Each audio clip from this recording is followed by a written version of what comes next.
I woke up craving fish pie and I didn't really want to do much, so I thought of the laziest way to achieve amazing results and I decided to put that thought to work. First things first, we're going to make our pie dough. Now, this is a basic pie dough that can go for any kind of pie. Doesn't matter if you're shaping it the way I did or the regular Nigerian pie way or whatever form you want your pie to have, this dough is to go for. Now, I used 2 cups of flour and a cup of butter roughly. I haven't quite found the perfect shortcut for the dough yet, but this is where the lazy work came in. Usually, while making pies, I would put all the ingredients together, like prep them like I'm doing, and then go ahead and preheat them. But I decided to do something different. And this time around, I'm maintaining original flavors. If you're not an onion person, you can go ahead and skip the onion part entirely. But I love onion because they have amazing flavors and I'm not allergic to them in any way. So I was generous with the quantity of onion. I went in with my leftover cabbage and a little bit of cucumber. And then I diced all my ingredients together, put them in a bowl, and then I didn't use much for this particular filling. And then I'm going to be adding in curry leaves from my mini plant garden or collection that I have just in front of my house. Now, I once attended an online class that many chefs argued that curry leaves and basil are the same thing. And to be honest, I feel like there's a slight difference because basil kinds of look darker, though they give similar flavors. Some people are of the opinion that basil is foreign curry. I don't even know if that's true, but in case you know what that actually means, if basil and curry are the same thing, just different species, or they are two different leaves, please let me know in the comment section. So let's get back to coupling our fillings. I went in with sardine instead of regular raw fish to boil to debone. I went with the easiest thing available because sardines are already deboned, and then I added just salt and chili pepper to taste. And then I went in with ketchup. You can skip the ketchup part, it's not really compulsory. And then I mixed everything together and set aside. Now let's get to coupling our pie. Now I buttered my pan or my plates or whatever you're going to bake your pie in. I went in with butter and then I dusted off with flour because it helps to ensure that it doesn't stick to the pan after baking. Now you divide your dough into two roughly unequal parts because one has to be like bigger than the other one. That's the one sitting at the bottom of your baking dish.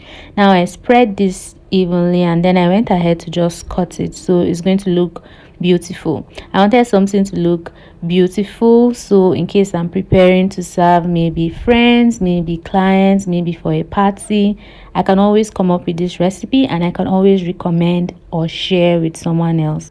Now, I had this design idea in my head, but I guess not all designs in my head can actually come to pass and make sense or give off the vibe that I was actually looking for. I believe in a different form or shape. This would have worked perfectly well, but it didn't. I wanted to give it this real design and I forced it to fit into my basket. I don't know why, for some reason, it didn't come out well, but we don't give up here. I tried my best to press and press and press. It didn't come out as uniform as I would have liked, but it gave me something to work with.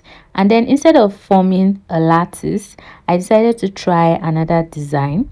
It doesn't have to be lattice, it doesn't have to be this design. If you have a heart shape, a square shape, a different shape, you can explore, be creative with your recipes, and just do you. So I did this design and then I went in with my filling directly. Now this is where the twist comes in. Remember, after dicing everything, most people cook their filling before putting it into the pie and sending it to bake, but I didn't have to do that with this particular recipe because this filling can actually cook and get done, like very done, during the period that this pie is going to bake. If you're not sure that your filling is going to get done, or maybe you're using a stronger choice of filling that your baking time is going to be too small to cook your filling, please ensure that you cook your filling before turning into your pie. But these are all fragile vegetables, and then they are going to be soft within the period that this pie is going to take to bake. So I didn't have to go through that part, and it was very amazing because it saved me time and it saved me energy of having to go and turn on the heat, cook, letting it cool before proceeding. This was just more like an express pie. Still on the quest to design my pie beautifully, I decided to make more holes in the leftover pie dough that I trimmed from the sides, and then I just went ahead and arranged them all around the pie. And to be honest, I loved how it was turning out. I loved the beautiful look. Like, what do you guys think? Rate the beauty of this pie for me on the scale of 1 to 10 in the comment section.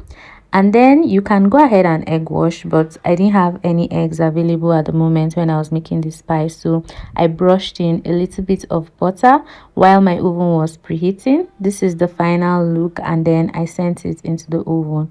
The top didn't come out very flaky, though it was flaky because it absorbed the oil from the sardine in the filling, but the under part, the sides, every other part was 100% flaky.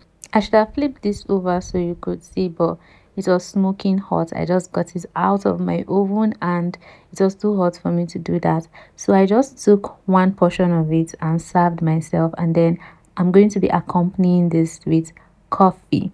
So you can enjoy this with any beverage of your choice. You can even enjoy it with something as simple as water. It was really tasty and it was worth it, and it's big enough to share with friends and family. Does this pie recipe look like something you would love to try out for yourself, for your friends, for your family? Does it look like something you would like to do? Let me know what you think again in the comment section. Thank you so much for watching. Please don't forget to like this video, share this video, and subscribe. Bye.